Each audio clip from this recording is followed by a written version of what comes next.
चलिए, good morning, Suprabhatam. कैसे हो सब? ठीक हो? तो रिलैक्स हो जाओ, क्योंकि रीजनिंग की क्लास थी, थोड़ी होती है, माइंड लगाना पड़ता है ना।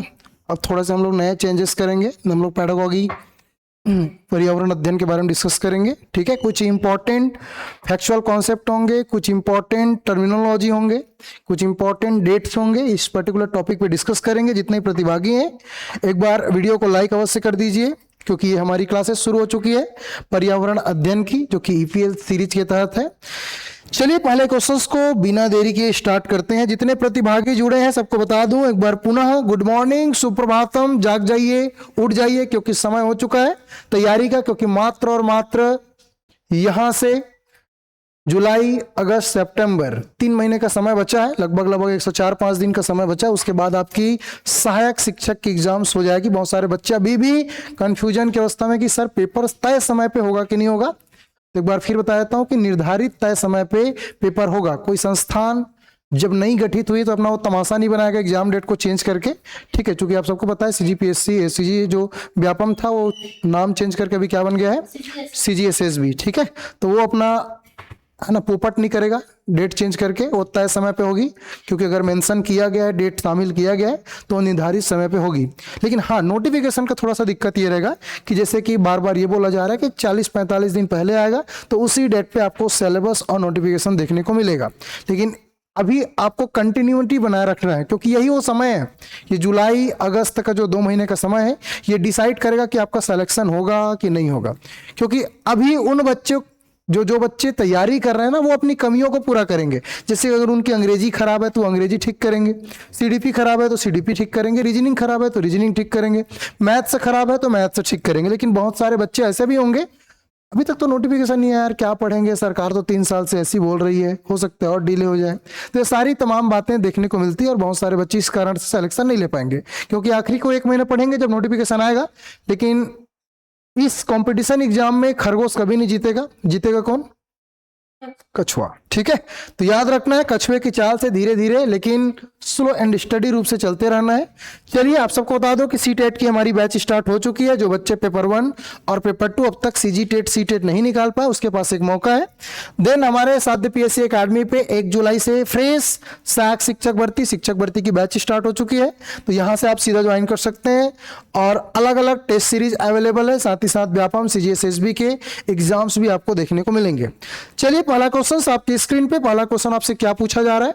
फर्स्ट क्वेश्चन आपसे यह बोला जा रहा है कि रामसर अभिसमय, जिसको हम लोग रामसर कन्वेक्शन बोलते हैं, या जो कि आर्द्रभूमि के संदर्भ में निम्नलिखित कथनों पर आपको विचार करना है। तो एक रामसर साइट होता है जिसको हम लोग बोलते हैं क्या, रामसर कन्वेंशन, और आर्द्रभूमि के संदर्भ में निम्नलिखित कथनों पर आपको विचार करना है। देखिए, रामसर सम्मेलन हुआ था जहां पे ये बोला गया कि जो दलदली एरिया है, दलदली मतलब समझते हो ना, स्थल में थोड़ी सी पानी हो जाना, दलदली कहलाता है। ठीक है, उस एरिया पे, उस क्षेत्र को संरक्षित करना, क्योंकि वो जैव विविधता के लिए, बायोडाइवर्सिटी के लिए बहुत महत्वपूर्ण है। तो उसी संबंधित एक क्वेश्चन आपकी स्क्रीन पे है, आपको बताना है 4 अलग अलग ऑप्शन। उम्मीद है कि आपको दिखाई दे रहे होंगे।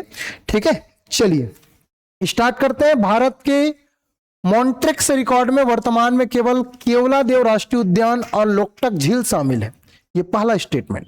दूसरा स्टेटमेंट, सभी आर्द्र भूमियां अनिवार्य रूप से ताजे पानी के पारिस्थितिक तंत्र होती हैं। और तीसरा, आर्द्र भूमियों को प्रकृति का गुर्दा, किडनी ऑफ नेचर कहा जाता है, क्योंकि ये जल चक्र को नियंत्रित करने के साथ साथ विषैले पदार्थों को छानती है। चौथा, रामसर कन्वेंशन केवल उन देशों पर बाध्यकारी है जो संयुक्त राष्ट्र के स्थायी सदस्य हैं, स्थायी मेंबर हैं।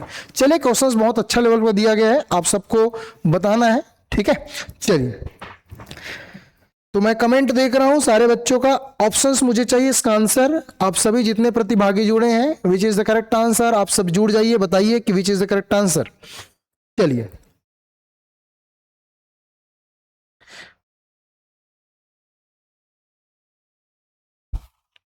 चलिए, ऑप्शन नंबर ए केवल 1 और 2 सही है।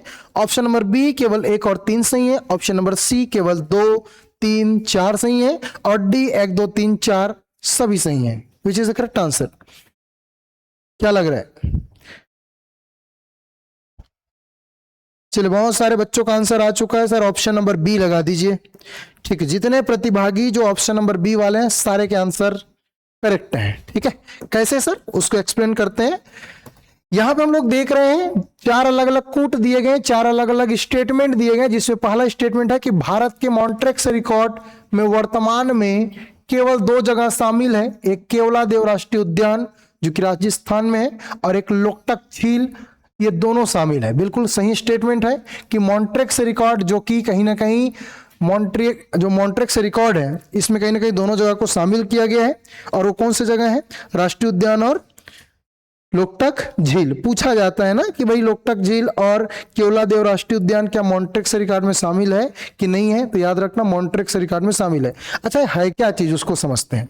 देखिए, मॉन्ट्रेक्स रिकॉर्ड एक दलदली क्षेत्रों का संरक्षण के लिए या हाईलाइटेड, जो रामसर कन्वेंशन के तहत जो एकदम दलदली वाला एरिया है जिसके संरक्षण और संवर्धन की नितांत आवश्यक है, ऐसे जगह को रिकॉर्ड में शामिल किया है। और भारत के कितने जगह ऐसे जगह है, 2 जगह, नाम याद रखना, केवलादेव और लोकटक झील। दूसरा स्टेटमेंट, सभी आर्द्र भूमियां अनिवार्य रूप से ताजे पानी के पारिस्थितिक तंत्र होते हैं।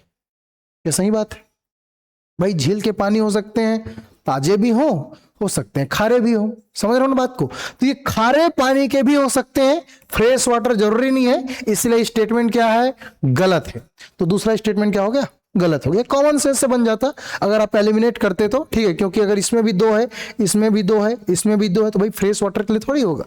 अगला, आर्द्र भूमियों को प्रकृति का गुर्दा, किडनी ऑफ नेचर कहा जाता है। बिल्कुल कहा जाता है आर्द्र भूमियों को किडनी ऑफ नेचर, लेकिन क्यों कहा जाता है, क्योंकि ये जल चक्र को नियंत्रित करने के साथ साथ विषैले पदार्थ को छानता है। और किडनी क्या करता है, किडनी छानने का तो काम करता है ना, ब्लड प्यूरिफिकेशन, तो वही छानने का काम जो किडनी करता है वही काम यहां पे कौन कर रहा है, बोला जा रहा है आर्द्र भूमि, इसीलिए बहुत इंपॉर्टेंट है। तीसरा स्टेटमेंट भी क्या है, सही है। चौथा स्टेटमेंट देखते हैं, रामसर कन्वेंशन केवल उन देशों पर बाध्यकारी है जो संयुक्त राष्ट्र के स्थायी सदस्य हैं। ये बिल्कुल गलत है। स्थायी सदस्य कितने हैं पता है, कितने स्थायी सदस्य हैं संयुक्त राष्ट्र के, 5 स्थायी सदस्य। कितने स्थायी सदस्य हैं, 5। तो क्या 5 ही देश बस करेगा क्या, नहीं, टोटल 193 मेंबर्स हैं, तो पूरे मेंबर्स क्या करेंगे, पार्टिसिपेट करेंगे। तो ऐसा नहीं है, ये स्टेटमेंट भी क्या है, गलत है। और इस बिना पे option number B is the correct answer. ठीक है, चलिए, मैक्सिमम बच्चों का आंसर बढ़िया था क्योंकि आपने ऑप्शन नंबर 2 को एलिमिनेट कर लिया था और सही तरीके से आंसर को डील किए थे। ठीक है, चलिए सर कुछ दबाव कीजिए जिसमें नोटिफिकेशन जल्दी आइए। ठीक है, बहुत किए हैं जी, अब हम लोग कुछ नहीं कर सकते, आप लोग बस घर में बैठे रहो, कमेंट करते रहो। ठीक है, इससे नहीं होगा। मैं कई बार बोल चुका हूं, कई बार व्यापम CGSSB में आह्वान भी किया था कि आप सब आइए, लेकिन आप में से किसी ने भी कभी भी सहयोग नहीं किया। अब भुगतिए, हम लोग क्या ही कर सकते हैं। ठीक है, चलिए प्रश्न नंबर 2, सूची 1 पर्यावरण कानून या घटना दिया गया है और सूची 2 के साथ सुमेलित कीजिए। ठीक है, J, K, L और M अलग अलग 4 ऑप्शंस दिए गए, अलग अलग 4 टर्मिनोलॉजी दिए गए, आपको मैच करना है। यहां पे J दिया गया है पर्यावरण संरक्षण अधिनियम 1986, K दिया गया जैव विविधता अधिनियम 2002, L दिया गया वन्य संरक्षण अधिनियम 1972 और जल प्रदूषण निवारण अधिनियम 1974। एग्जाम में ना ये डेट पूछे जाते हैं। ठीक है, एग्जाम में ये डेट पूछे जाते हैं। डेट याद रखना है आपको कि पर्यावरण संरक्षण अधिनियम कब आया था, 1986 में। बायोडायवर्सिटी एक्ट कब आया था, 2002 में। वन्यजीव संरक्षण अधिनियम कब आया था, 1972 में। और जल प्रदूषण अधिनियम कब आया था, 1974। बहुत इंपॉर्टेंट है ये डेट, क्योंकि इसी डेट को एग्जाम में पूछ ले जाते हैं और बच्चे चूंकि फैक्ट है अब याद नहीं रहता, गलत करके आ जाते हैं। ठीक है, आप लोग सब अगर सपोर्ट करोगे, जिस दिन भी एक डेट डिसाइड करोगे, पूरी साध्य PSC एकेडमी की टीम जाएगी। लेकिन अब साध्य PSC एकेडमी पहले से पहल नहीं करेगी, क्योंकि हमने कई बार इस चीज के लिए प्रयास किया है, किसी का कोई सहयोग नहीं मिला है, इसलिए हम पहल नहीं करेंगे, हम सपोर्ट करेंगे, सहायता देंगे। आप लोग जब भी बुलाएंगे, जहां बुलाएंगे, हमेशा अवेलेबल रहेंगे। ठीक है, चलिए बताइए यहाँ पे पर्यावरण संरक्षण अधिनियम 1986, जैव विविधता अधिनियम 2002, वन्यजीव संरक्षण अधिनियम 1972 और जल प्रदूषण निवारण अधिनियम 1974। अच्छा, ये अलग अलग एक्ट है और इनके अंतर्गत क्या क्या चीजें शामिल है उसको एक विशेषता के रूप में या प्रावधान के रूप में दिया गया है। आप सभी ध्यान से पढ़िए और देखिए क्या क्या चीजें शामिल है। पहला है अनुवांशिक संसाधनों तक पहुंच और लाभों का साझाकरण। इसे भोपाल गैस त्रासदी के बाद छाता विधान, जिसको अम्ब्रेला लेजिस्लेशन के रूप में लाया गया था। और तीसरा, केंद्रीय प्रदूषण नियंत्रण बोर्ड सीपीसीबी की स्थापना और शक्तियां शामिल है। या चौथा, लुप्तप्राय प्रजातियों के शिकार पर पूर्ण प्रतिबंध और अनुसूचियों का प्रावधान शामिल है। चलिए, बहुत इंपॉर्टेंट क्वेश्चन है, बढ़िया क्वेश्चन है। मेरे जितने भी प्रतिभागी हैं वीडियो को लाइक अवश्य कर दीजिए, क्योंकि आप लोग का सपोर्ट बहुत जरूरी रहता है, चाहे मैदान में हो चाहे क्लासरूम में हो। ठीक है, चलिए, बहुत सारे बच्चों का आंसर आ चुका है। ठीक सर, एप्लीकेशन पर सभी क्लासेस कंप्लीट करा दीजिए ना। बिल्कुल आरती जी, सारे क्लासेस कंप्लीट हो जाएंगे, टेंशन लेने की जरूरत नहीं है। ठीक है, चलिए, बहुत बढ़िया, बहुत सारे बच्चों का आंसर आ चुका है। आउटलाइन वाले बच्चे क्या लग रहे हैं? ठीक, बाकी बच्चे ए लग रहा है। ठीक है, देखते हैं क्या है ए भाई। यहां पे पर्यावरण संरक्षण अधिनियम 1986, इसे भोपाल गैस त्रासदी के बाद छाता विधान के रूप में लाया गया था। कब हुआ था भोपाल गैस त्रासदी? वेरी गुड, 1984 की घटना है। मध्य प्रदेश का एक शहर है, आप सबको पता है, भोपाल, है ना। मिथाइल आइसोसाइनाइड की पूरी टंकी क्या हो जाती है? फट जाती है। पूरा भोपाल गैस, उस गैस से या तो विकलांग दिव्यांगजन हो जाते हैं, या तो डेथ हो जाता है, या घुटन महसूस करते हैं, जिसके प्रभाव आज भी आपको देखने को मिलते हैं। ये घटना इतने भारत में किसी पर्टिकुलर कंपनी या किसी पर्टिकुलर संस्था के थ्रू थी कि कहीं ना कहीं हमको एक नियम बनाना पड़ा कि वास्तव में हम पर्यावरण के बचाव के लिए, पर्यावरण के संरक्षण के लिए अभी तक कोई स्पेशल प्रावधान नहीं किए हैं। हमको कुछ ना कुछ तो नियम बनाना पड़ेगा। बोलते हैं ना, आदमी गलतियों से सीखता है। जैसे तुम लोग टेस्ट सीरीज क्यों दिलाते हो?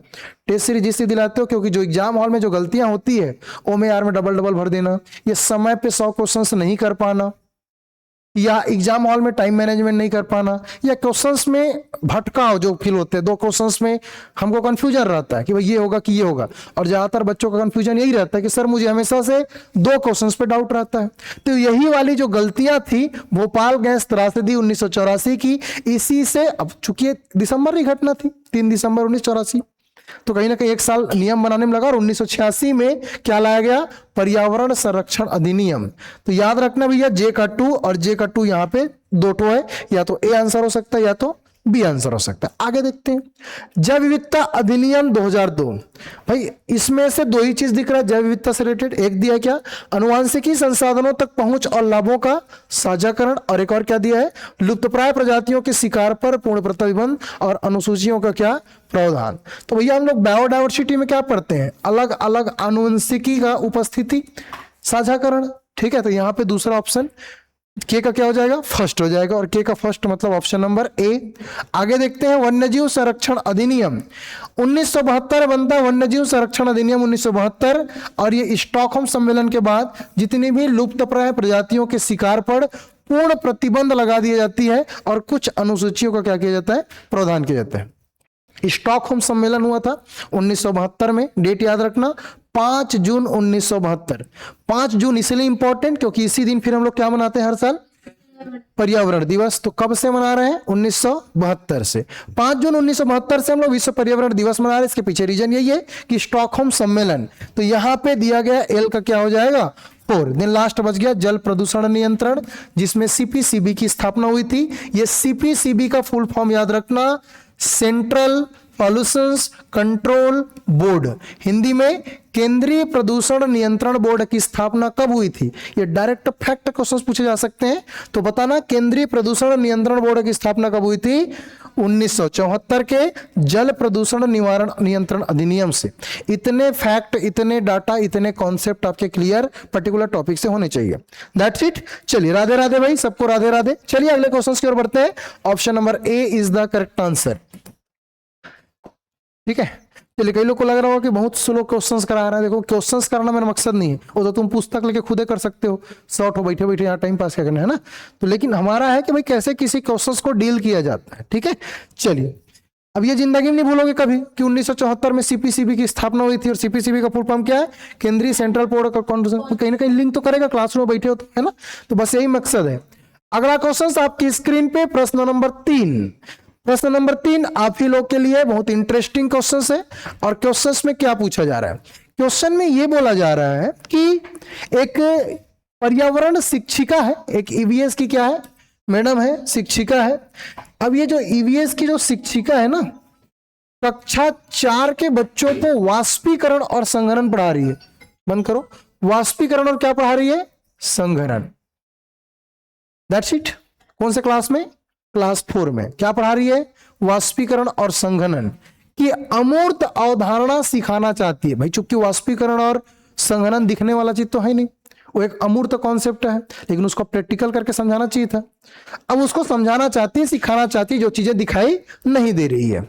एनसीएफ के खोजी दृष्टिकोण इंक्वायरी अप्रोच के अनुसार उसकी सबसे आदर्श शिक्षण रणनीति क्या होनी चाहिए? बहुत अच्छा क्वेश्चन है, अच्छे तरीके से कनेक्ट किया गया है कि एनसीएफ को कैसे एक क्लासरूम में रिप्रेजेंट किया जाए, कैसे उसका अप्रोचेस को यूज किया जाए। चलिए देखते हैं कौन कौन से वो अप्रोचेस होने चाहिए, कौन कौन से वो टीचिंग स्ट्रैटेजी होनी चाहिए, जिनके थ्रू हम अपने क्लासरूम में वाष्पीकरण और संघनन जैसे पर्टिकुलर टॉपिक को हम समझा पाए। ऑप्शन नंबर ए, ब्लैक बोर्ड पर जल चक्र का एक साफ और रंगीन चित्र बनाना और बच्चों को उसकी परिभाषा याद करने के लिए कहना। इसी करवाओगे क्या?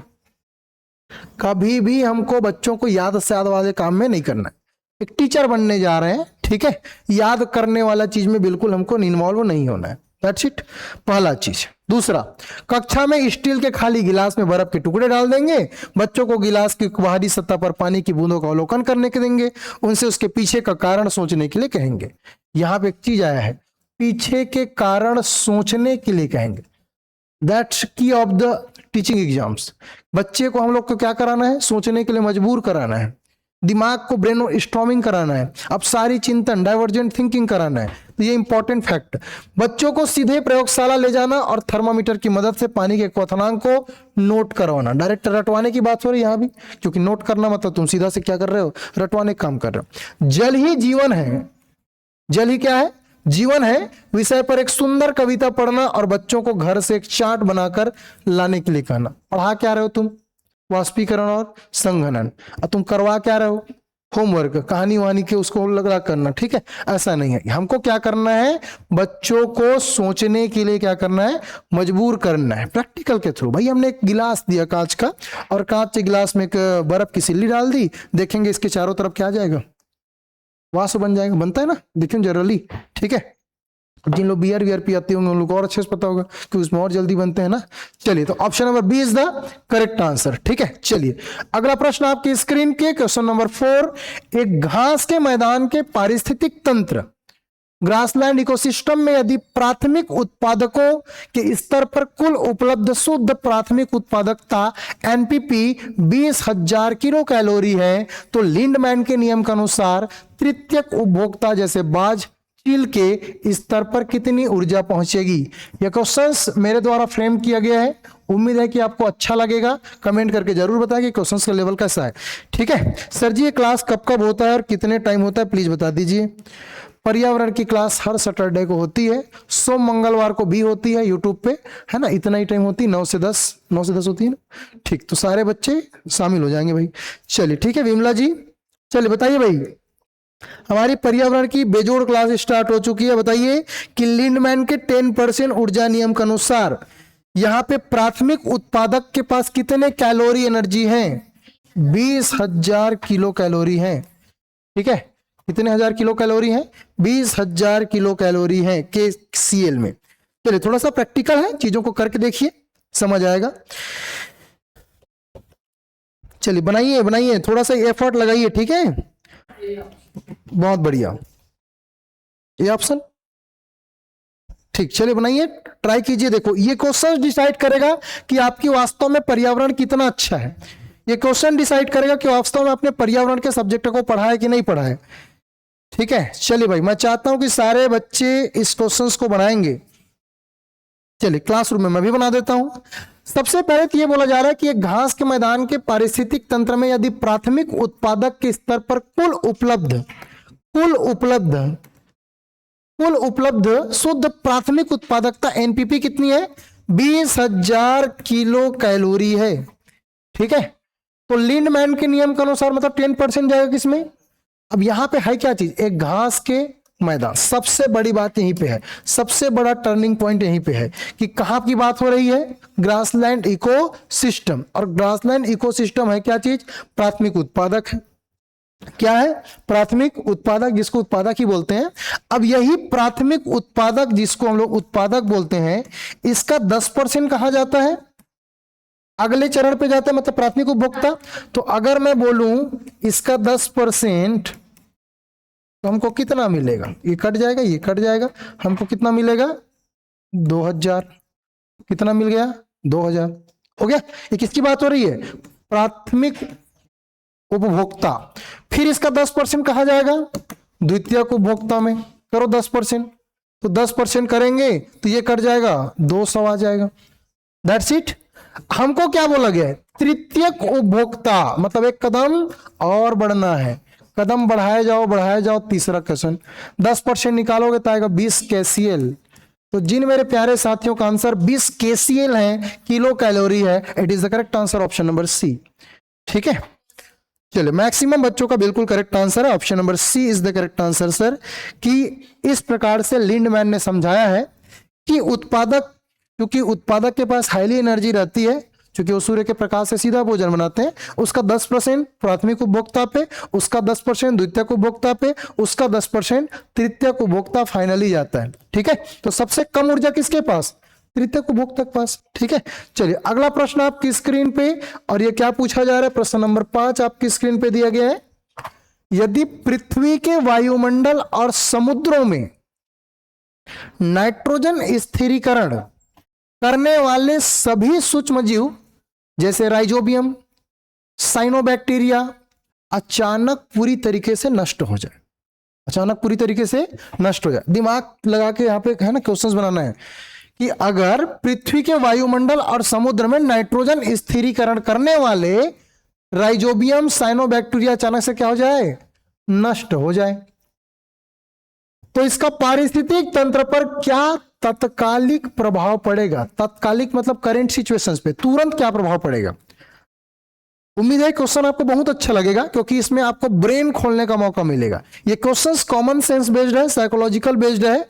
इसमें मैंने आपका क्वेश्चंस के अंतर्गत ये चेक करने का प्रयास किया है कि आपके प्रेजेंस ऑफ माइंड कितना है। ठीक है, चलिए आपके सामने 4 ऑप्शन है। हवा में ऑक्सीजन की मात्रा अचानक 50% बढ़ जाएगी। पौधे में प्रोटीन और न्यूक्लिक एसिड का संश्लेषण पूरी तरीके से रुक जाएगा, जिससे प्राथमिक उत्पादकता समाप्त हो जाएंगे। सी, कार्बन चक्र की गति तेज हो जाएगी और वैश्विक तापमान में भारी गिरावट आएगी। वैश्विक तापमान मतलब ग्लोबल वार्मिंग। ठीक है, अचानक पृथ्वी का तापमान बढ़ जाना क्या कहलाता है? Global warming. किसकी वजह से? कार्बन डाइऑक्साइड की वजह से। केवल जलीय पारिस्थितिक तंत्र प्रभावित होगा, स्थलीय तंत्र सुरक्षित रहेंगे। One of the best question है, दिमाग लगाइए, प्रेजेंस ऑफ माइंड यूज कीजिए और बताइए कि नाइट्रोजन स्थिरीकरण करने वाले सूक्ष्म जीव के नष्ट होने का प्रभाव क्या होगा। चलिए, मैक्सिमम बच्चों का आंसर आ चुका है, उम्मीद है कि आप सभी सही आंसर ही देंगे।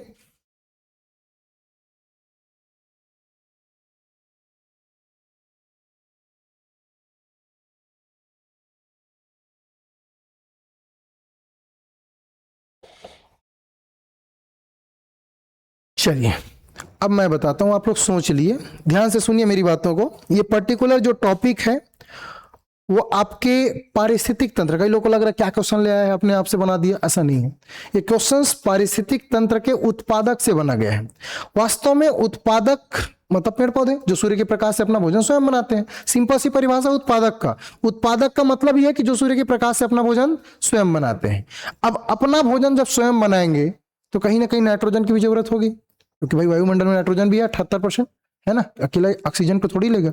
इसकी जरूरत होगी, नाइट्रोजन की भी होगी, क्योंकि कार्बन डाइऑक्साइड उसका यूजफुल है, तो कार्बन डाइऑक्साइड की परसेंटेज भी है, ऑक्सीजन के भी परसेंटेज है, नाइट्रोजन के भी परसेंटेज है, तो नाइट्रोजन भी शामिल होगा। अब जब यही सूक्ष्म जीव नाइट्रोजन को शामिल करते हैं, और अगर क्वेश्चंस के हिसाब से यह देखा जाए कि नाइट्रोजन पूरी तरीके से, मतलब नाइट्रोजन के वाहक है सूक्ष्म जीव, ये पूरी तरीके से क्या हो जाएंगे? नष्ट हो जाएंगे। तो जब ये नष्ट हो जाएंगे तो नाइट्रोजन की कमी होगी, मतलब प्रोटीन की कमी होगी। ये साइनोबैक्टीरिया क्या है? ये राइजोबियम क्या है? ये प्रोटीन ही तो है, ये न्यूक्लिक एसिड ही तो है। तो ये न्यूक्लिक एसिड या प्रोटीन का निर्माण रुक जाएगा, इनका संश्लेषण रुक जाएगा, और प्राथमिक उत्पादक क्या हो जाएंगे? समाप्त हो जाएंगे। तो देखो कहां से कहां लिंक्ड है। ठीक है, मतलब प्रोटीन नहीं होगा, न्यूक्लिक एसिड नहीं होगा, तो प्राइमरी जो हमारा कंज्यूमर है सॉरी प्रोडक्टिव है, वो उत्पादक ही नष्ट हो जाएंगे। तो आपके ऑप्शंस में क्या दिए? पौधे में प्रोटीन न्यूक्लिक एसिड का संश्लेषण पूरी तरीके से रुक जाएगा, जिससे प्राथमिक उत्पादकता क्या हो जाएंगे? समाप्त हो जाएंगे। Option number B is the correct answer. ठीक है, ये क्वेश्चन याद रखना, माइंडसेट में है ना। अगला प्रश्न आपकी स्क्रीन पे, और ये क्वेश्चन दिया गया है भारत के बायोडाइवर्सिटी हॉटस्पॉट एरिया से। भारत में कुछ प्रमुख हॉटस्पॉट एरियाज हैं जिसके बारे में मैंने क्लासरूम में आपको पढ़ाया भी था, बताया भी था। कितने हॉटस्पॉट पढ़ाया हूं? 4। भारत में 4 ऐसे हॉटस्पॉट एरियाज हैं जहां लगभग 15,000 से अधिक या 1,500 से अधिक वनस्पतियां पाई जाती है, जनजाति पाई जाती हैं। ठीक, उसमें वनस्पतियां शामिल है, जीव जंतु भी शामिल हैं। उनमें से कुछ परसेंट 70% खतरे कगार पे है। ये भी हॉट स्पॉट एरियाज के क्राइटेरिया है। अब आपको ये बताना है कि निम्नलिखित युग्मों पर आपको विचार करना है। 4 मैंने एरियाज बताए थे जो कि भारत के हॉट स्पॉट एरियाज हैं। एक है पूर्वी हिमालय, दूसरा है पश्चिमी घाट, तीसरा है सूडालैंड एरिया, और चौथा इंडो बर्मा क्षेत्र। इन चारों एरिया से क्वेश्चंस बनाया गया है। पश्चिमी घाट, जहां पाए जाने वाले शेर जैसी पूंछ वाले मकॉक एक स्थानिक प्रजाति है।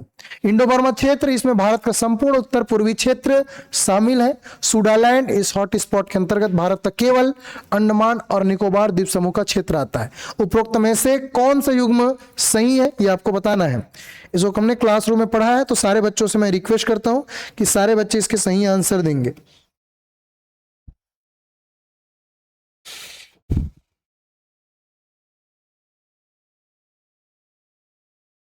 फिर बताइए सही युग्म कौन सा है भाई? चलिए, सारे बच्चों का आंसर आ चुका है कि सर ऑप्शन नंबर ए। आप लोग बताइए भाई, ऑफलाइन वाले बच्चे, ऑनलाइन वाले बच्चों का तो आंसर ए आ रहा है।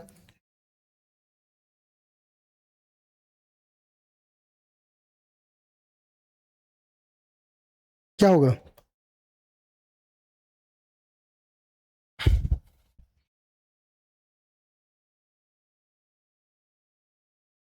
कुछ लोग बोल रहे हैं सर ए कर दीजिए। ए मतलब तीसरा स्टेटमेंट गलत है आप लोगों के हिसाब से। देखता हूं तीसरा स्टेटमेंट क्या है। सूडालैंड इस हॉट स्पॉट के अंतर्गत भारत का केवल अंडमान और निकोबार द्वीप समूह का क्षेत्र आता है। क्या सही है सूडालैंड?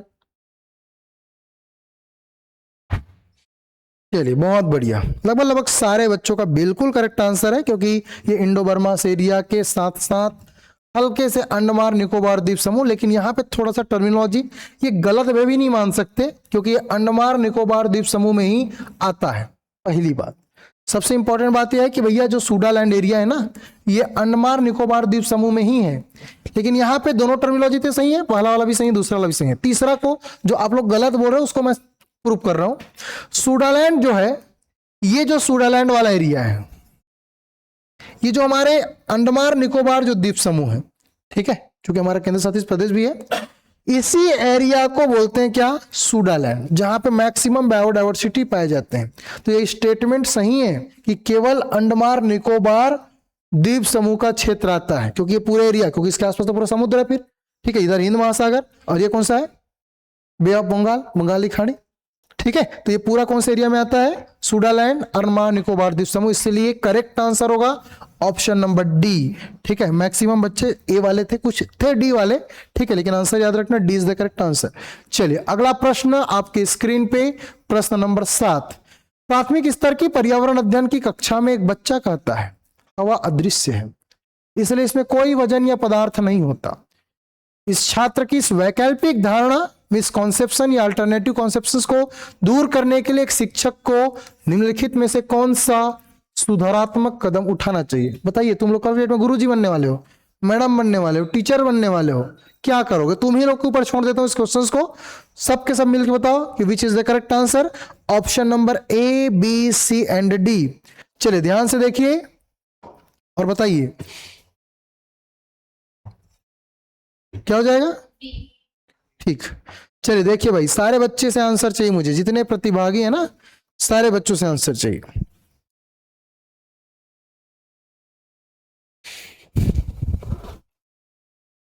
इसका आंसर मैं देखना चाहूंगा, है ना।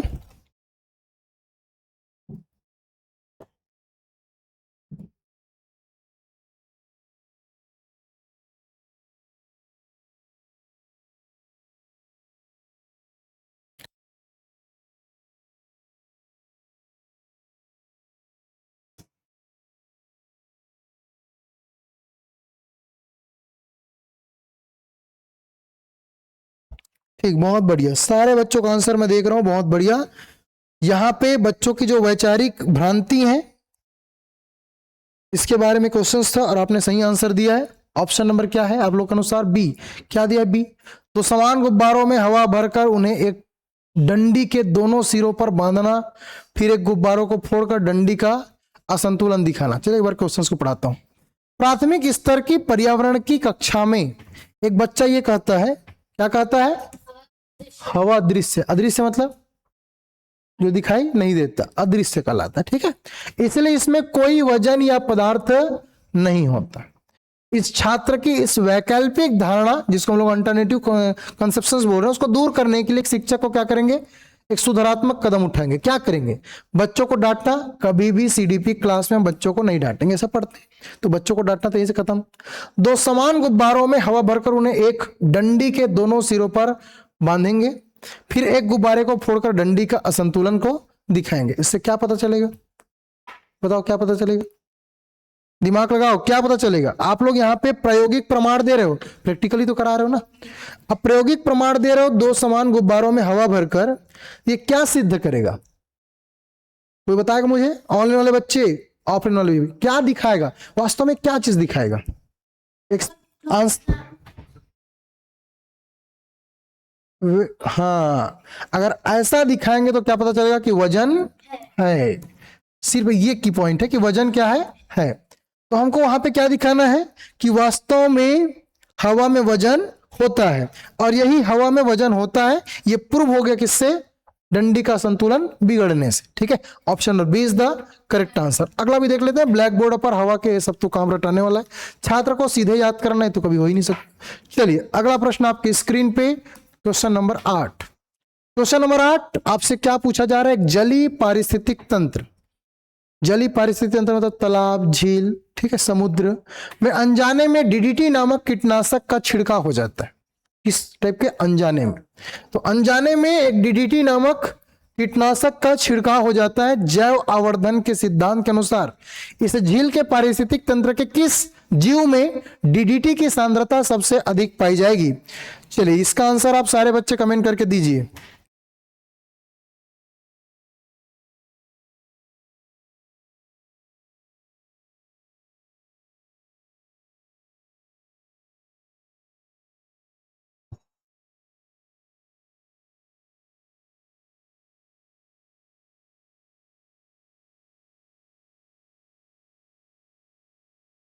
चलिए आप सबको एक बार फिर बता देता हूं कि ये हमारी पर्यावरण की ई बुक है, जो कि आपको हमारे साध्य पीएससी एकेडमी के मोबाइल एप्लीकेशंस पे मिलेगा, जिसमें कम से कम अभी तो ऑलरेडी इसमें 20 के आसपास और पीडीएफ्स अवेलेबल हो चुके हैं। ई बुक आप प्रिंट आउट करा सकते हैं, थ्योरी भी मिलेगा, एमसीक्यू भी मिलेगा। इतने सारे एमसीक्यू डले हैं, और जो आज करा रहा हूँ उसके भी पीडीएफ वहीं डाल देता हूँ मैं। ठीक है, तो ये सारे चीजें अवेलेबल होगी आपको हमारे साध्य पीएससी एकेडमी के मोबाइल एप्लीकेशंस के इस ई बुक सेक्शंस पे। तो अभी जाइए इस ई बुक को परचेस कीजिए। कहाँ मिलेगा? तो जिस मोबाइल एप्लीकेशन से आप तैयारी करते हो हमारे साध्य पीएससी एकेडमी के, उसके होम पेज पे ई बुक लिखा होगा। ई बुक को क्लिक करोगे, ई बुक को क्लिक करोगे, स्क्रॉल करोगे तो बहुत सारे बुक दिखाई देंगे। उसमें से एक ई बुक कौन सा? हमारा पर्यावरण अध्ययन। ऐसी साइंस की बुक बनी है, सीडीपी की बुक बनी है, हिंदी की बुक बनी है, कंप्यूटर की बुक बनी है। ये आपकी एग्जाम ओरिएंटेड है ना, पूरे कॉन्सेप्ट बिल्डअप किए गए। इसमें और अलग अलग पीडीएफ्स मिलेंगे, सैटरडे के हमारे एमसीक्यू सेशंस के पीडीएफ मिलेंगे। और अगर कुछ भी दिक्कत होता है तो आपको इस दिए गए नंबर पे कॉल कर लेना है। ठीक है, इसमें बहुत सारे बच्चे बोल रहे थे थोड़ा मॉडल आंसर और प्रैक्टिस सेट में कुछ कंफ्यूजन है। कोई दिक्कत नहीं है, प्रैक्टिस सेट के ऊपर प्रैक्टिस सेट लिखा है, मॉडल आंसर के ऊपर मॉडल आंसर लिखा है। कहाँ मिलेगा? केवल और केवल साध्य पीएससी एकेडमी के मोबाइल एप्लीकेशंस पे, कोई भी बुक स्टोर पे अवेलेबल नहीं है। ठीक है, चलिए दूसरी बात यह है, आप सबको बता दूं कि हमारे साध्य पीएससी एकेडमी पर हमारी क्लासेस भी स्टार्ट हो चुकी है, जिसमें हम लोग नई बैच स्टार्ट किए हैं, जहां पे आपको शिक्षक भर्ती, सहायक शिक्षक भर्ती के अलग अलग क्लासेस देखने को मिलेंगे। सहायक शिक्षक भर्ती की भी 1 जुलाई से क्लासेस स्टार्ट हो चुकी है। तो जो बच्चा सहायक शिक्षक भर्ती की तैयारी करना चाहते हैं वे जुड़कर हमारे साथ तैयारी कर सकते हैं। ठीक है, चलिए वापस आते हैं अपने क्वेश्चंस पे। क्वेश्चंस का आंसर दीजिए। चलिए भाई, बहुत सारे बच्चों का आंसर मैं देख रहा हूं, अलग अलग टाइप के आंसर आ चुके हैं। डीडीटी और जैव आवर्धन से क्वेश्चंस है। ठीक, बताइए बताइए भाई, सारे बच्चे आंसर देंगे। वर्षा, कोई आंसर अलग नहीं है, शायद तक आपने देखने में मिस्टेक किया होगा, आंसर परफेक्ट है, एक एक चीजों को मैंने खुद सॉल्व किया है, ठीक है, इसलिए बोल रहा हूँ कि परफेक्ट है ये बुक के आंसर। बस आप कुछ बच्चे ना मॉडल आंसर और प्रैक्टिस सेट में कंफ्यूजन हो जा रहे हैं, ठीक है, तो भाई कंफ्यूज नहीं होना, ऊपर में लिख दिया हूँ मॉडल आंसर के ऊपर मॉडल आंसर, प्रैक्टिस सेट के ऊपर प्रैक्टिस सेट, ठीक है, सारे आंसर क्लियर है, खुद एक एक क्वेश्चन को मैंने किया है, ठीक है। चलिए, तो एक जलीय पारिस्थितिक तंत्र में अनजाने में डीडीटी नामक कीटनाशक का छिड़काव हो जाता है। जैव आवर्धन बायोमैग्निफिकेशन के सिद्धांत के अनुसार इस झील के पारिस्थितिक तंत्र के किस जीव में डीडीटी का सांद्रता सबसे अधिक पाई जाएगी? जल में तैरते हुए फाइटोप्लैंक्टन, नहीं, छोटे शाकाहारी जूला प्लांक्टन, या छोटी मछलियां जो जूला प्लांक्टन को खाती है, और झील के ऊपर रहने वाले मछली खाने वाले शिकारी पक्षी। ये बहुत इंपॉर्टेंट क्वेश्चन है। चलिए बताइए भाई, किसमें सांद्रता ज्यादा पाई जाएगी? ये टॉपिक कहां से? सबसे पहली बात है टॉपिक कहां से? आप सबको बता दूं, ये टॉपिक है बेटा फूड चैन से। फूड चैन को हिंदी में क्या बोलते हैं? खाद्य श्रृंखला बोलते हैं, खाद्य जाल, ठीक है, हाँ हाँ, फूड चैन, खाद्य श्रृंखला, ठीक है, और एक है खाद्य जाल, ठीक है, वेब, दैट्स। हमको यहाँ पे फूड चैन के बारे में क्वेश्चंस पूछे गए हैं कि कौन किसको खा रहा है, कौन किसको खा रहा है। क्वेश्चंस के अनुसार ये देखिए कि जल में तैरते हुए फाइकोप्लांट, ये क्या है? प्लांट है। इसको खाने वाला कौन? छोटे शाकाहारी जूला प्लांक्टन। इसको खाने वाला कौन? छोटी मछलियां जो जूला प्लांक्टन को खाती है। फिर उससे बड़ा कौन? कि झील के ऊपर रहने वाले मछली खाने वाले शिकारी पक्षी। पक्षियों को देखो ना खाते हुए, आते हैं चप से मछली पकड़ते हैं, लेके चले जाते हैं। अब देखो क्वेश्चन क्या पूछा गया है, जीव में डीडीटी की सांद्रता सबसे अधिक किसमें पाई जाएगी? देखो, जब हम खाद्य श्रृंखला पढ़ते हैं ना, या जिसको हम लोग फूड चैन बोल रहे हैं, फूड चैन जब पढ़ते हैं तो फूड चैन में क्या होता है?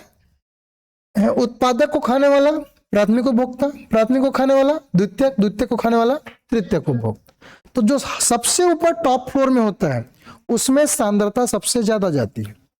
इसलिए आंसर क्या हो जाएगा कि जो झील के ऊपर रहने वाले जो मछली खाने वाले शिकारी पक्षी हैं, उस पे इसका ज्यादा प्रभाव पड़ेगा, उस पे इसका ज्यादा क्या पड़ेगा? इफेक्ट पड़ेगा।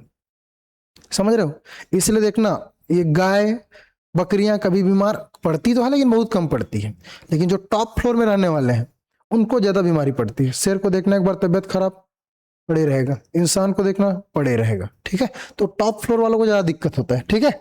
चलिए अगला क्वेश्चन आपकी स्क्रीन पे, क्वेश्चन भले ही बड़ा दिख रहा है लेकिन क्वेश्चंस एक अलग तरीके से मैंने फ्रेम करने का प्रयास किया है।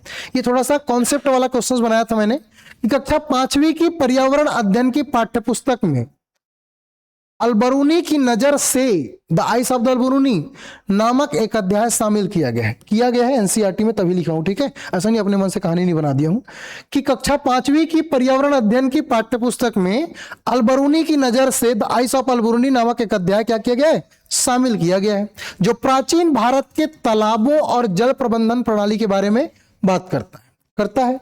पूछते भी हैं एसएसटी सब्जेक्ट में कि ऐसा कौन सा इतिहासकार था जो भारत के वाटर सिस्टम के बारे में वर्णन करता है अपने इतिहास में, तो कौन था वो? अलबरूनी। इतिहास के इस अंश को ईवीएस पाठ्यक्रम में शामिल करने का मेन पर्पस क्या है? क्योंकि हमारा जो ईवीएस है वो एक इंटीग्रेटेड सब्जेक्ट है साइंस और एसएसटी का, है ना। साइंस और एसएसटी क्या है? एक इंटीग्रेटेड सब्जेक्ट, एकीकृत विषय है। तो हमको इतिहास भी पढ़ना है, भूगोल भी पढ़ना है, संविधान भी पढ़ना है, फिजिक्स केमिस्ट्री बायोलॉजी सब चीज पढ़ना है, ठीक है। अब बताइए, छात्रों को इतिहास के स्रोतों की पहचान करने में मदद करना, छात्रों को अपने पारंपरिक जल संरक्षण तकनीक और संस्कृति के प्रति गौरवान्वित महसूस कराना, बच्चों में अवलोकन और रिकॉर्डिंग के कौशल के महत्व को समझाना, और विज्ञान की अवधारणाओं को इतिहास से अलग रखकर केवल ऐतिहासिक तिथियां को याद करना। बढ़िया क्वेश्चन है, थोड़ा दिमाग लगाइए और आंसर दीजिए, विच इज द करेक्ट आंसर। चलिए ठीक, ये अलबरूनी वाला नया चैप्टर शामिल किया गया, ठीक है।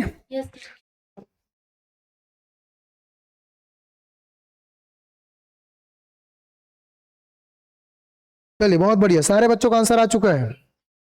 ठीक, बहुत बढ़िया। तो सारे स्टेटमेंट तो हमको सही नजर आ रहे हैं सिवाय एक के। लेकिन देखते हैं, क्रॉस चेक करते हैं कि छात्रों को इतिहास के स्रोतों की पहचान करना। पहचान मतलब क्या समझ रहे हो परिवहन की भाषा में? कोई बताएगा मुझे? हमारी भाषा में पहचान करना को क्या बोलते हैं? मैं चाहता हूं वन वर्ड में क्या बोलते हैं हमारी भाषा में। पर्यावरण में इस टाइप के जब कॉन्सेप्ट दिया जाए तो उसको हम लोग क्या बोलते हैं? थोड़ा दिमाग लगाओ। अवलोकन। क्या बोलते हैं? अवलोकन। अवलोकन विधि पढ़े हो ना? अवलोकन विधि में हम क्या करते हैं? किसी चीज को पहचानने का प्रयास करते हैं, ऑब्जर्व करने का प्रयास करते हैं। पहला मेथड। तो हम चाहते हैं ये बच्चे अवलोकन करें। छात्रों को अपने पारंपरिक जल संरक्षण तकनीकों और संस्कृति के प्रति गौरवान्वित महसूस करना, बिल्कुल उसको फील करना। भावनात्मक लर्निंग, इमोशनल, जो ब्लूम टैक्सोनॉमी का सेकंड चैप्टर है। ब्लूम टैक्सोनॉमी 3 चीज पे बात करता है। ब्लूम टैक्सोनॉमी मतलब बेंजामिन ब्लूम ने जो बताया है, सीखने के 3 डोमेन होते हैं। 3 चीज क्या है? कॉग्निटिव डोमेन, अफेक्टिव डोमेन और साइकोमोटर। कॉग्निटिव मतलब बच्चे का संज्ञानात्मक विकास कैसे किया जा सकता है। दूसरा बताया अफेक्टिव डोमेन कि बच्चे का भावनात्मक विकास कैसे किया जा सकता है, कैसे बच्चे भावनाओं में जुड़ के सीख सकता है, उसी को बताया है यहाँ पे अफेक्टिव डोमेन में कि बच्चे अपने भावनाओं को क्या करेंगे, चीजों को महसूस करेंगे। तो ये हमारा हो गया अफेक्टिव डोमेन, जो कि ब्लूम टैक्सोनॉमी का पार्ट है। बच्चों में अवलोकन और रिकॉर्डिंग के कौशलों के महत्व को समझना, यहां पे तो डायरेक्ट दे दिया है। ठीक है, तो तीनों स्टेटमेंट सही है, चौथा इसलिए गलत है क्योंकि मैंने बताया याद करना, रटवाना है हमारे में बाहर है।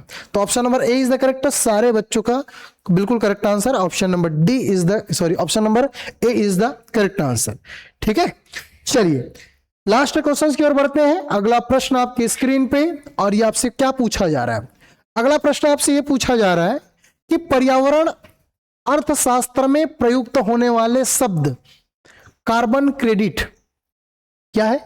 पर्यावरण अर्थशास्त्र में प्रयुक्त होने वाले टर्मिनोलॉजी, एक वर्ड है, एक शब्द है कार्बन क्रेडिट, और स्वच्छ विकास तंत्र, क्लीन डेवलपमेंट मैकेनिज्म, सीडीएम पूछा जा सकता है। इसका फुल फॉर्म बताइए सीडीएम का। तो आपको बताना है सीडीएम का फुल फॉर्म क्या है? क्लीन डेवलपमेंट मैकेनिज्म के संबंध में निम्नलिखित कथनों में कौन सा कथन पूर्णतः सत्य है? आपको सत्य कथन चुनना है। आपके सामने 4 विकल्प दिए गए हैं। ऑप्शन नंबर ए, ऑप्शन नंबर ए बोल रहा है कि कार्बन क्रेडिट केवल विकासशील देशों को औद्योगिक विकास रोकने के लिए दिया जाने वाला एक जुर्माना है। बी, एक कार्बन क्रेडिट का मूल्य वायुमंडल से हटाए गए या उत्सर्जित होने से बचाए गए 1 मीट्रिक टन कार्बन डाइऑक्साइड के बराबर होता है।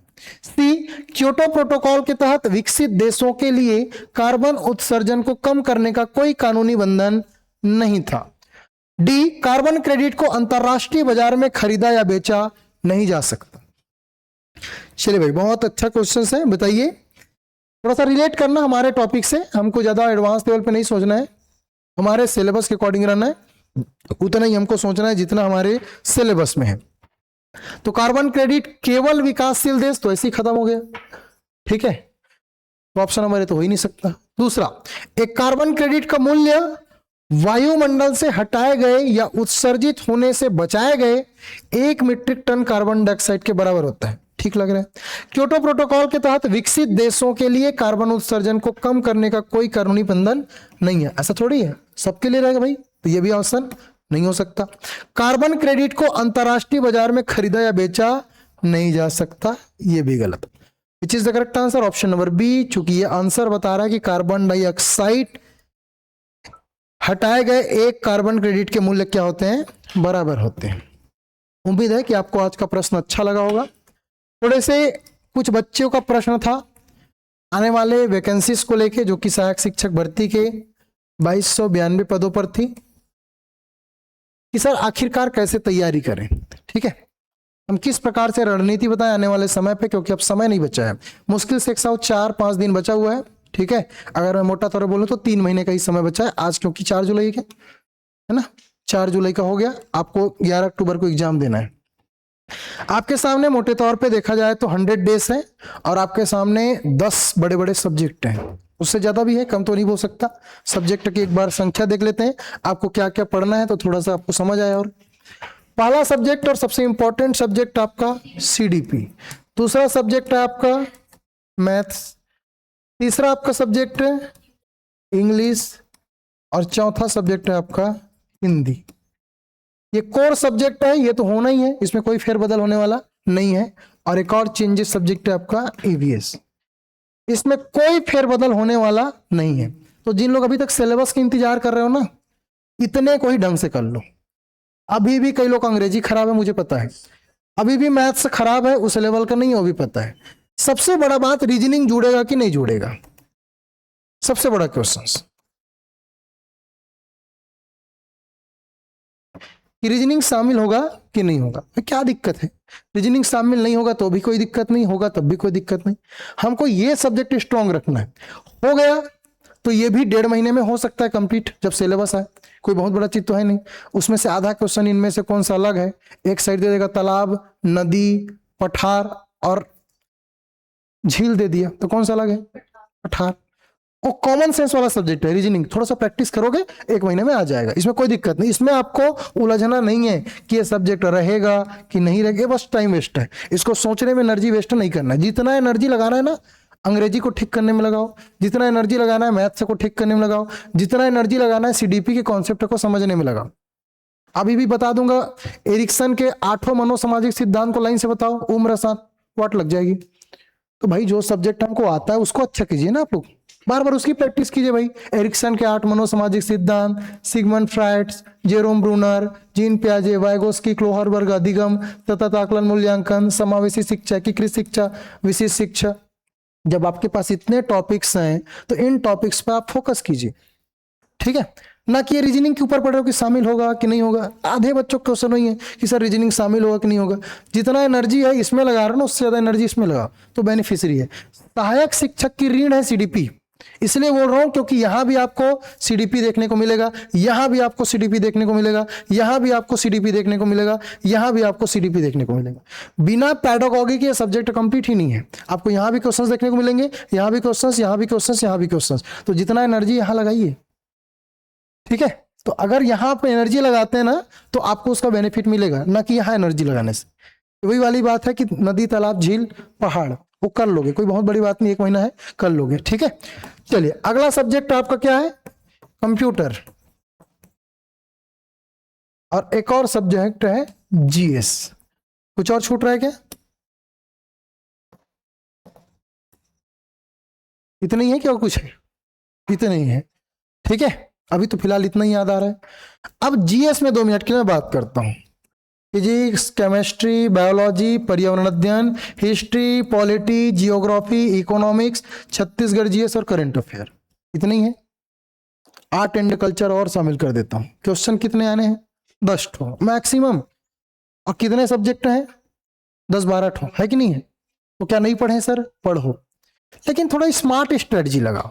स्मार्ट स्ट्रेटजी कहने का मतलब क्या है, इस 10 क्वेश्चंस में से 2 क्वेश्चंस आपके बनेंगे ही बनेंगे, कॉमन सेंस से। कुछ क्वेश्चन ऐसे रहते हैं जो बन जाएगा 2 क्वेश्चंस, लेकिन 8 क्वेश्चन आपसे नहीं बनेंगे। इसके लिए क्या करें सर, इसके लिए आप अप्रोचेस बनाए प्रीवियस ईयर क्वेश्चंस पेपर।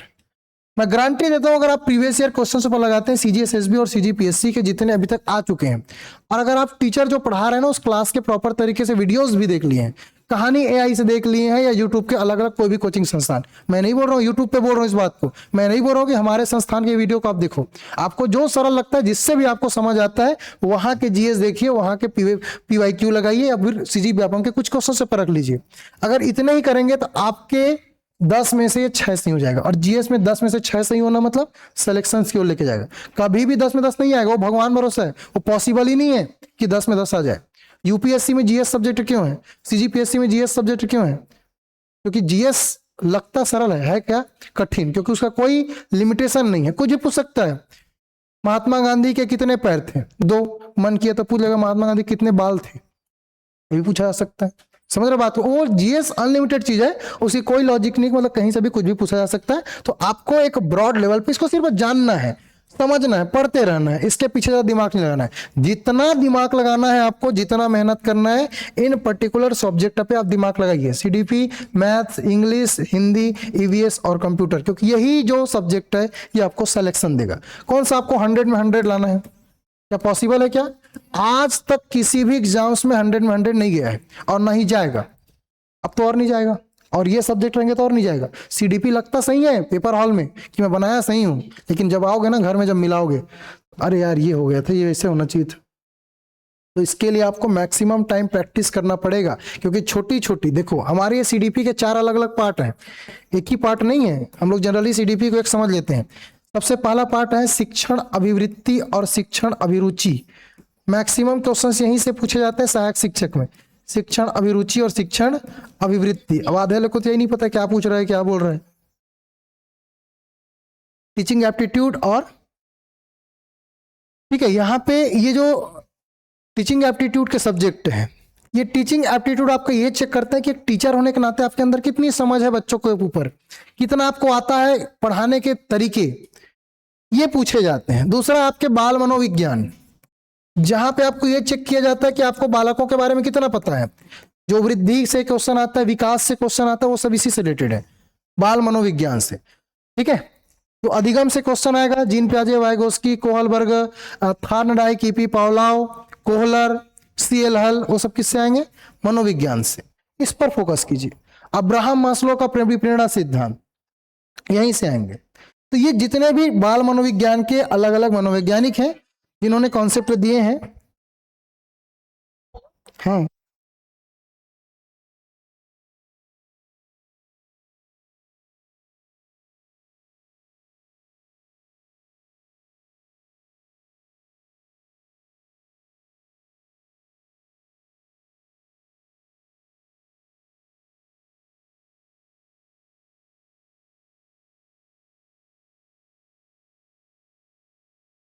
चलिए, कमेंट देख रहा हूं भाई, कोई दिक्कत नहीं है। वीडियो रुक गया था क्या? चलिए, अभी यहां पे देखें कि हमको क्या करना था, वो मैं बता रहा था कि सीडीपी, मैथ्स, इंग्लिश, हिंदी और ईवीएस और कंप्यूटर जैसे सब्जेक्ट आपको पढ़ने हैं। ठीक है, आप क्या बताए थे सर? छूट गया। अब मुझे कैसे पता जी कहाँ से छूटा है ना? चलिए, जो रात गई सो बात गई। ठीक है, अब जितना बता रहा हूँ जितके अंदर चला गया उनके अंदर चला गया। ठीक है, अब फिर से उसको बताऊंगा तो बोरिंग लगेगा। ठीक है, तो जितने हैं उतना समझ लो कि हमको इन सब्जेक्ट पे फोकस करना है जो आपको ग्रीन कलर का दिखाई दे रहा है। CDP, maths, English, Hindi, VS, computer. अगर ये सब्जेक्ट स्ट्रांग है तो आपको कोई नहीं रोक सकता सहायक शिक्षक बनने से। आप जी मार के पढ़ रहे हो, हिस्ट्री, पॉलिटी, जियोग्राफी, एक एक नंबर का क्वेश्चन आने वाला है। नहीं बता रहा हूँ, सच्चाई इसी में। एक 10 सब्जेक्ट है ना, 10 नंबर क्वेश्चन आएगा। क्या करोगे? हिस्ट्री पढ़ के पूछ देगा सती नाम का कर किस वंश के शासन काल में दे रहा है, रैंडम क्वेश्चन। कैसे बनाओगे? लाल लिटन ने कौन सा सिद्धांत दिया? कैसे? एकदम थोड़ी याद रहेगा यार। दे दिया सो दे दिया, आ गया तो आ गया, नहीं आया तो फिर आगे बढ़ो। समझ रहे हो? तो ये इसमें ज्यादा दिमाग नहीं लगाना है। दिमाग लगाना है किसमें? CDP, maths, English, Hindi, EVS और कंप्यूटर। यही दिमाग आपका काम आएगा, क्योंकि अब तक मैंने बोला ना, कोई भी एग्जाम में 100 में 100 नहीं गया है, इस बार भी नहीं जाएगा। अगर 2292 है, पहली लिस्ट में अगर आपके 70 प्लस मार्क्स हैं, अगर जनरल कैटेगरी के भी हो, तब आपका सिलेक्शन फिक्स है, कोई नहीं रोक सकता। क्योंकि जहां सीडीपी है, जहां अंग्रेजी है, जहां गणित भी है और रीजनिंग होने के भी चांस है, अगर 70 भी आ गया तो आपके 100% पहला लिस्ट में नाम आ जाएगा, 100% आ जाएगा। लेकिन आप पढ़े जा रहे हो history, polity, geography, economics, physics, chemistry, biology, environmental study, art and culture, current affair, जिसका एक एक नंबर का आएगा। जोड़ोगे तो सब्जेक्ट ज्यादा हो जा रहे हैं। 1 2 3 4 5 6 7 8 9 10 11, और नंबर कितने का आना है? 10 नंबर का। ठीक है, शिक्षक भर्ती वालों को तो दुख है। ठीक है, तो थोड़ा सा दिमाग लगा के पढ़ाई कीजिए। रीजनिंग होगा कि नहीं होगा, रीजनिंग शामिल होने के बहुत ज्यादा चांसेस है। आप लोग तैयारी करते रहिए। ठीक है, उम्मीद है कि आपको चीजें समझ में आई होंगी। एक बार फिर मुलाकात करेंगे अगले सेशंस पे। तब तक के लिए स्वस्थ रहिए, मस्त रहिए। नवीन सर आ चुके हैं, आपकी हिंदी की क्लासेस कंटिन्यू होंगी। ठीक है, तो जुड़े रहिए। एक बार वीडियो को लाइक अवश्य कर दीजिए और कमेंट अवश्य कीजिए कि आज का क्लास कैसा लगा।